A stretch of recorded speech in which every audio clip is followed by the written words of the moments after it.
Hai guys, pernahkah kamu berpikir bagaimana sekolah mengelola semua data guru dan administrasi setiap hari? Mulai dari data kepegawaian, absensi, hingga tunjangan dan penggajian. Di balik layar, semua itu diatur dalam sistem informasi pendidikan.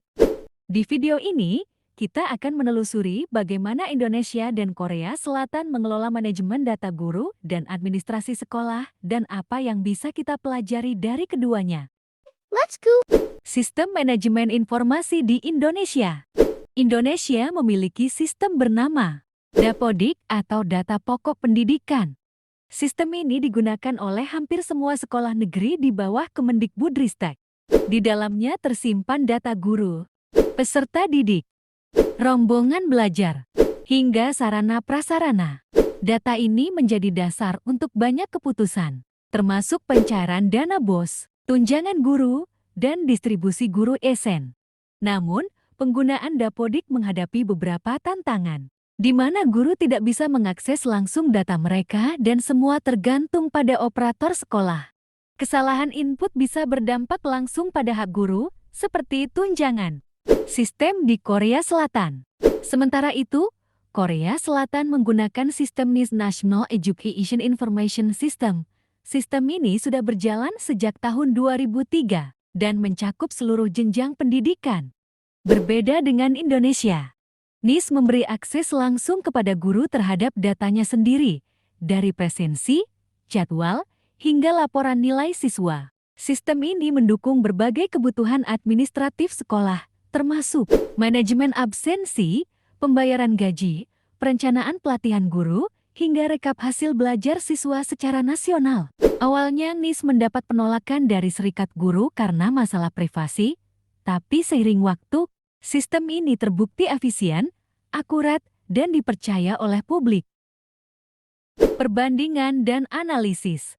Manajemen Sistem Informasi (MIC) di bidang pendidikan, khususnya data guru dan administrasi sekolah, memiliki persamaan dan perbedaan antara Indonesia dan Korea Selatan. Persamaannya terletak pada tujuan utama, yaitu pengelolaan data yang efisien dan efektif untuk mendukung proses belajar mengajar. Namun, perbedaannya mencolok dalam hal tingkat adopsi teknologi, infrastruktur, dan fokus pengembangan. Korea Selatan unggul dalam pemanfaatan teknologi tinggi, sementara Indonesia masih berupaya meningkatkan infrastruktur dan literasi digital. Persamaan, tujuan umum. Kedua negara sama-sama berupaya memanfaatkan MSc untuk meningkatkan efisiensi administrasi sekolah, mengelola data guru dan siswa, serta mendukung pengambilan keputusan berbasis data. Fokus pada data, baik di Indonesia maupun Korea Selatan, MIC digunakan untuk mengelola berbagai data terkait guru, seperti data pribadi, riwayat pendidikan, kinerja, dan data administrasi sekolah lainnya. Pentingnya integritas. Kedua negara juga mengakui pentingnya integrasi sistem informasi untuk menghubungkan berbagai unit atau departemen dalam sistem pendidikan. Perbedaan. Tingkat adopsi teknologi. Korea Selatan memiliki tingkat adopsi teknologi yang lebih tinggi dan lebih maju dalam berbagai sektor, termasuk pendidikan. Mereka telah memanfaatkan teknologi Internet of Things (IoT), 5G, dan kecerdasan buatan AI secara luas, termasuk dalam sistem pendidikan. Sedangkan Indonesia masih dalam tahap awal pengembangan dan penerapan teknologi tersebut. Infrastruktur. Korea Selatan memiliki infrastruktur teknologi informasi yang lebih maju, termasuk jaringan internet yang lebih cepat dan stabil. Hal ini memungkinkan implementasi sistem informasi yang lebih kompleks dan terintegrasi, sedangkan Indonesia masih berupaya meningkatkan infrastruktur teknologi informasi, terutama di daerah-daerah terpencil. Fokus pengembangan. Korea Selatan berfokus pada pengembangan sistem informasi yang terintegrasi dan cerdas, dengan memanfaatkan big data dan AI untuk analisis dan pengambilan keputusan. Indonesia, di sisi lain, masih fokus pada pengembangan sistem informasi dasar dan upaya peningkatan literasi digital. Kesiapan pengguna, baik guru maupun staf administrasi, dalam mengadopsi dan memanfaatkan teknologi juga menjadi perbedaan penting. Korea Selatan memiliki tingkat literasi digital yang lebih tinggi secara umum, sementara Indonesia Masih perlu melakukan upaya lebih lanjut untuk meningkatkan literasi digital di kalangan pendidik dan tenaga kependidikan. Studi kasus.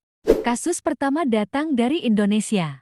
Banyak guru mengeluhkan tunjangan profesi mereka terlambat cair, padahal mereka sudah mengajar sesuai ketentuan. Setelah ditelusuri, ternyata penyebabnya adalah data mereka di Dapodik tidak valid atau belum lengkap.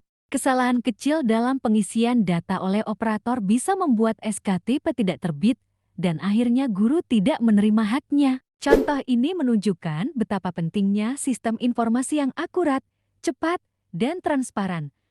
Namun saat ini, akses guru terhadap datanya sendiri masih sangat terbatas, semuanya bergantung pada operator sekolah. Sekarang kita pindah ke Korea Selatan. Saat NIS pertama kali diluncurkan pada tahun 2003, sistem ini ditolak oleh Serikat Guru Nasional. Mengapa? Karena semua data pribadi guru termasuk absensi, pelatihan, bahkan afiliasi serikat dikumpulkan tanpa persetujuan. Akibatnya, muncul demo besar-besaran, gugatan hukum, dan bahkan Menteri Pendidikan saat itu mengundurkan diri. Namun, setelah negosiasi dan perbaikan sistem, NIS kini menjadi salah satu contoh terbaik sistem informasi pendidikan yang efisien dan transparan. Setiap guru bisa langsung melihat datanya sendiri dan memperbarui bila ada kesalahan. Analisis perbandingan. Dari dua kasus ini, kita bisa melihat perbedaan besar bahwa Indonesia menghadapi masalah dari sisi akses dan validasi data, sedangkan Korea menghadapi tantangan dari sisi privasi dan partisipasi pengguna. Keduanya mengajarkan kita bahwa sistem informasi bukan hanya soal teknologi, tapi juga soal kepercayaan, keterlibatan, dan transparansi. Solusi dan refleksi. Apa yang bisa kita pelajari dari ini? Untuk Indonesia, akses langsung bagi guru untuk memeriksa datanya, pelatihan operator sekolah secara berkala, dan validasi data otomatis yang bisa menghindari keterlambatan tunjangan, sedangkan untuk Korea, pentingnya pelibatan pengguna sejak awal pengembangan sistem, pembatasan akses sesuai prinsip perlindungan data pribadi. Jadi, mau secanggih apapun sistemnya, tanpa kepercayaan dan partisipasi, sistem tidak akan bekerja optimal. Manajemen data guru bukan hanya soal angka, tapi tentang penghargaan terhadap hak dan peran guru dalam pendidikan. Terima kasih sudah menonton. Jangan lupa like, komen, dan share kalau kamu merasa video ini bermanfaat.